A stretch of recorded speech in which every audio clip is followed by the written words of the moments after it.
This week at NASA. Ebb and Flow, NASA's Gravity Recovery and Interior Laboratory, or GRAIL spacecraft, have officially begun collecting science data as they orbit the Moon. Scientists will use the information gathered by the twin spacecraft to produce a high-resolution map of the lunar gravitational field. That should provide unprecedented detail about the Moon's internal structure and composition, and lead to a better understanding of how Earth and other rocky planets in the solar system form. Science activities are expected to continue through May 29. Aboard the International Space Station, flame tests continued for the Structure and Liftoff and Combustion Experiment, or SLICE. The experiment investigates the nature of flames in microgravity. I'm ready to light the flame. The station tests have yielded stable, lifted flames, which can be simpler to model numerically. This research in the world's only laboratory in microgravity could lead to reduced pollution emissions and more efficient burning by a wide variety of industries.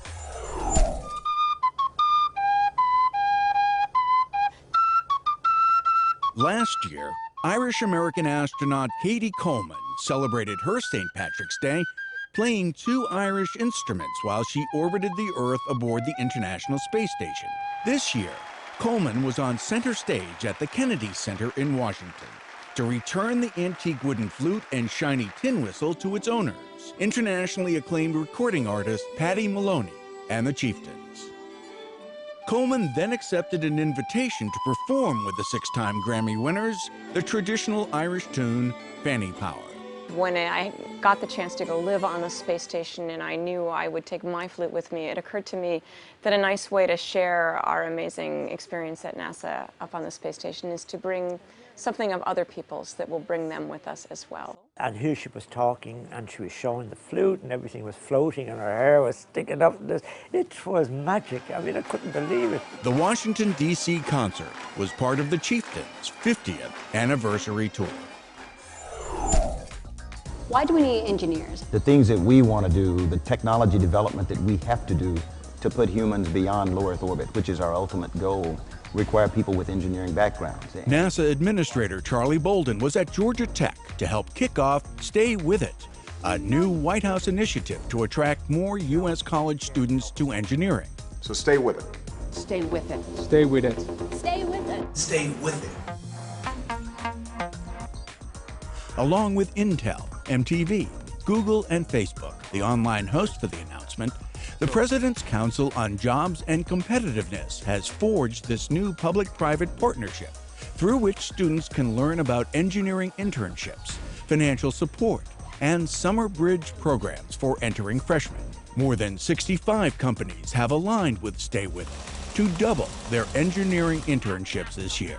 That'll result in more than 7,000 opportunities for hands-on technical job experience.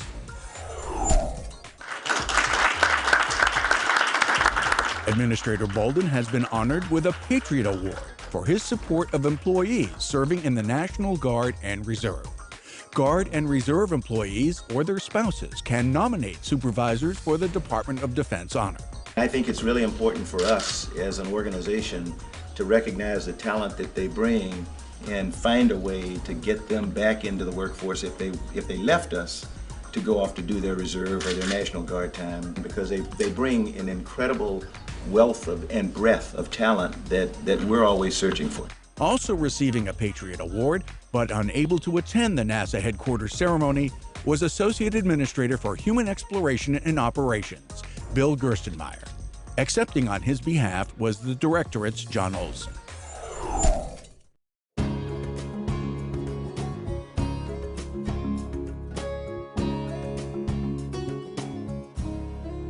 The Center Operations Directorate is a mission support organization which provides security, procurement, logistical and technical information, and external relations support to the NASA Glenn Research Center.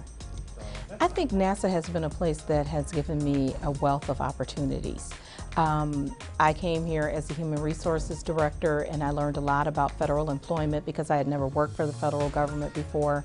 And then moving into the Senior Executive Candidate Development Program is the first time that someone had truly invested an enormous amount in me for me to figure out what it is that I wanted to do. And so I think that opportunity in and of itself, it just spoke volumes about, what is available to you here at NASA.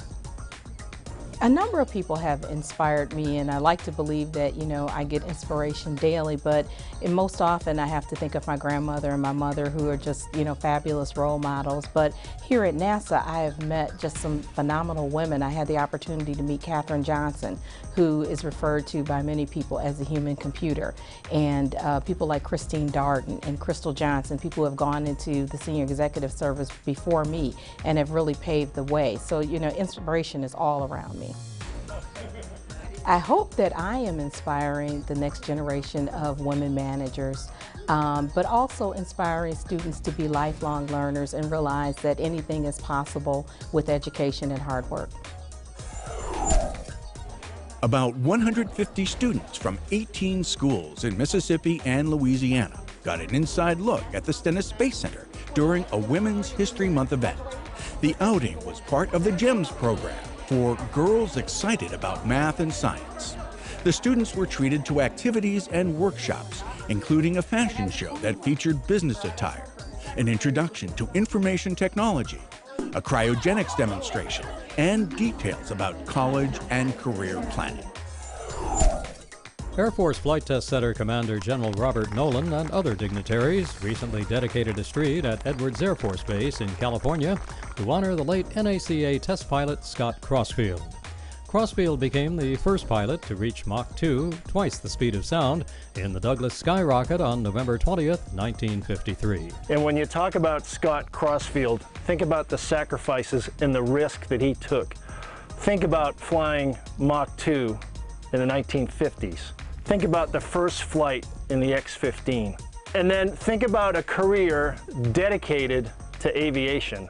In a related presentation, retired NASA Dryden Flight Research Center research pilot Ed Schneider detailed Crossfield's contributions to the advancement of aeronautics and flight research. Scott had joined NACA at a time when the United States was fully committed to exploring the world of supersonic flight and pushing the speed and the altitude of manned airplanes to numbers that were really the stuff of fiction in 1945.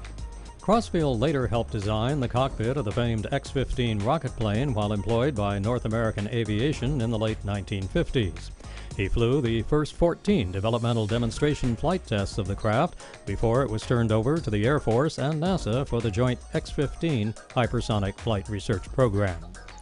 He received the 1961 Harmon Trophy and the 1962 Collier Trophy, the most prestigious awards for advancements in aeronautics, from President John F. Kennedy in White House ceremonies. We pilots think of him as one of the best to ever strap on an airplane.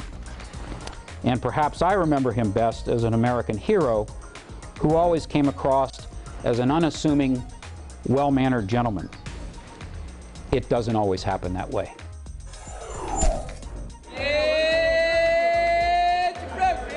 NASA employees, family members, and community leaders recently gathered at the Space Coast Stadium in Viera, Florida, to celebrate Space Day. Kennedy Space Center Director Bob Cabana threw out the first pitch before a spring training game between the host Washington Nationals and the Houston Astros. NASA booths highlighted how agency research and development has contributed to sports, transportation, and everyday life. The public was also treated to an up-close look at a full-scale test version of NASA's new Orion spacecraft.